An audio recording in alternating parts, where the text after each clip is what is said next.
All right, Kevin, let's just go over what I need you to do here. First thing, open up your browser and you're going to go to yourrecipefinder.com backslash or forward slash WP admin. It's going to take you to the login page where you'll put in the username and password that I sent you. And once you're logged in, you're going to go ahead and open up two tabs. The first one is going to be the recipes. That way you get to see exactly where the latest one is, and you're going to want to make sure over here that it is sorted by date descending. That way you see which recipe was the absolute last one to go ahead and be uploaded. And then what you'll also do is under Tools here, go ahead and do a right click on the CV importer and open it up in a new tab, so that way you'll have both of these tabs open. Now what you're going to do is you're going to go to the two files that I sent you, and I've got them right here, okay? And you're going to go ahead and open those up in Text Editor, or Text Edit. And I didn't want to open it up in an Excel, but of course it's going to go ahead and try to, so let's go ahead and take that out of there, and let's do a right click and make sure that you do an open with Text Edit. And you know what? It's a heck of a lot easier if we just go ahead into Text Edit, close out the default that it gives you, and then do an open, and you'll open up both of these. I don't know if it'll let me open up both at the same time, but I'm going to try. Yep, sure does. Okay.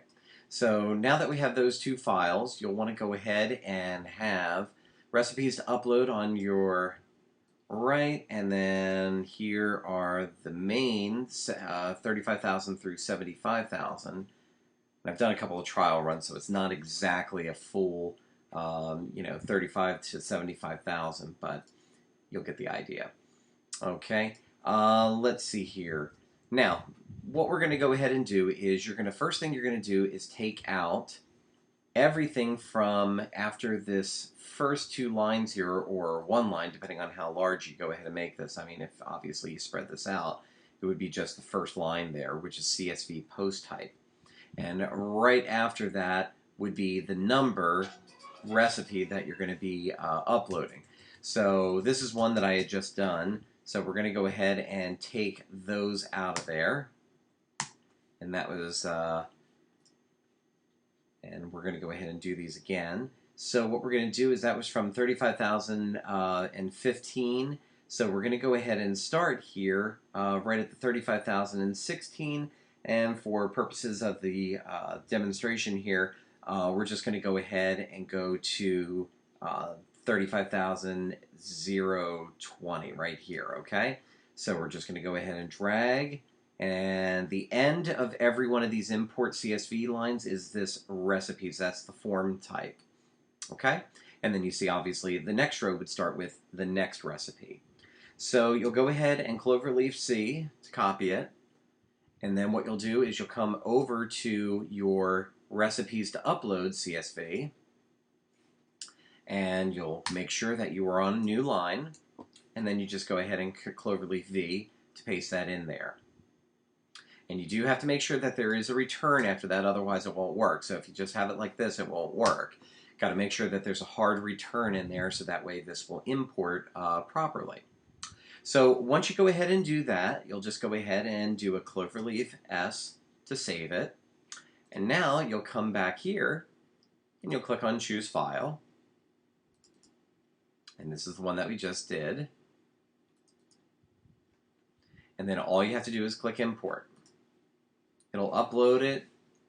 Take a few, well, if you're doing more of them, it's going to be a lot longer than this. It'll be about 10 minutes or so. But you'll see here that it went ahead and imported those 5 just fine. Okay? So what you could do now is go back in here and go into Recipes.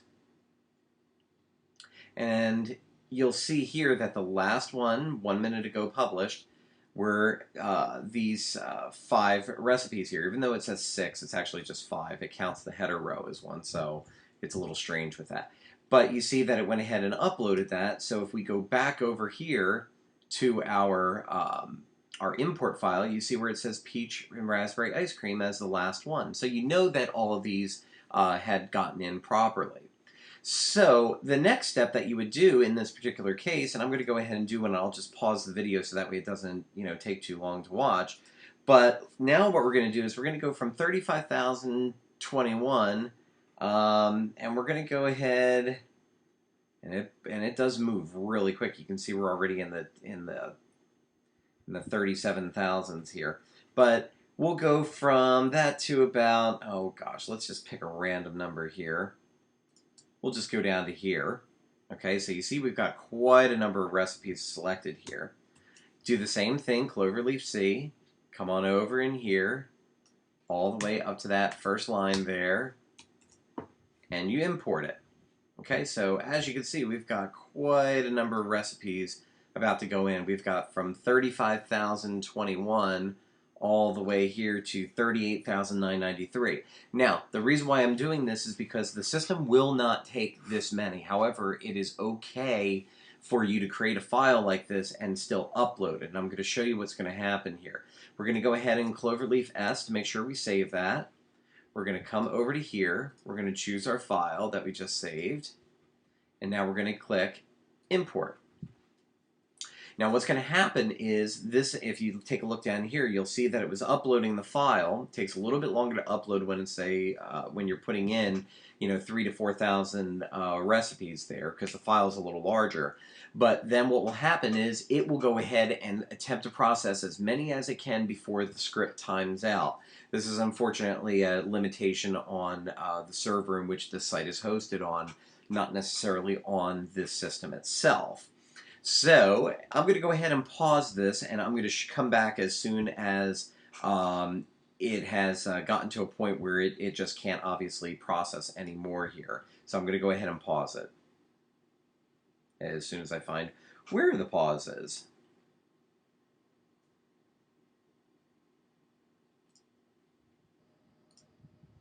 Okay, we're back. As you see, it times out. You'll get this 500 page. That's perfectly okay. And what you're going to do now is go back here, click Recipes, and you're going to see what was the last one of all ones for it to end on. Anyway, so beer soup with milk. So now what you're going to do is you're going to go back over to your Recipes to Upload page, and then typically what I do is I go up to the top, and I hit Cloverleaf F, and then I type in whatever the name of that recipe is. And of course I only remember the most important part. Okay. Okay, there's beer soup, but it's not the exact one, as you can see. This one's beer soup with milk. So let's go ahead and make sure we put with milk. And there it is. So it got to 35,689. Now, what I typically do is I check the next one down here because it's not always in exact order. So let's see if avocado burritos, but I don't see avocado mango salad. So this is definitely the next one that was due to be imported before the script timed out. So I go right before the start of that next recipe, and then I scroll all the way back up to the top, go to that first one, hit delete, cloverleaf S, go back, just hit the back button, which is perfectly fine, choose file, go ahead and upload it again, and go ahead and click on import, and it'll go ahead and start all over again. And that's basically what you'll do until you get to the end of your file that you've brought into the to the site. And then basically what you'll do is you'll find out whatever that last one was. Hopefully in this particular case it'll be the fried fish. And then what you'll do is you'll go from here, which is fresh mushroom and chicken chili, all the way down to, maybe another 5,000 records or so, and then copy and paste that into your recipes to upload it, delete a couple of times until you get that full file in, and just keep on repeating the process until you're done. Like I said, I'd like to try to keep it to about 4 hours as far as our budget goes, so hopefully that will be enough for you to get at least well past 70,000. If we can get to 75 and get all of them in, that would be absolutely fantastic. All right, and I'm not going to go ahead and wait for this one to be done. I will make sure that your two files are basically starting exactly where the last one to be imported is. So that way there will be no confusion. And I will right now go ahead and delete out all of these. That way you can basically start fresh. And this is exactly how I'm going to go ahead and save this for you. And I'll do the same over here as soon as I know exactly what the last one to be imported is. That is the one that will start up at the very top here. Okay? Hope that makes sense, buddy. Text or hey, tell me if you need any further assistance.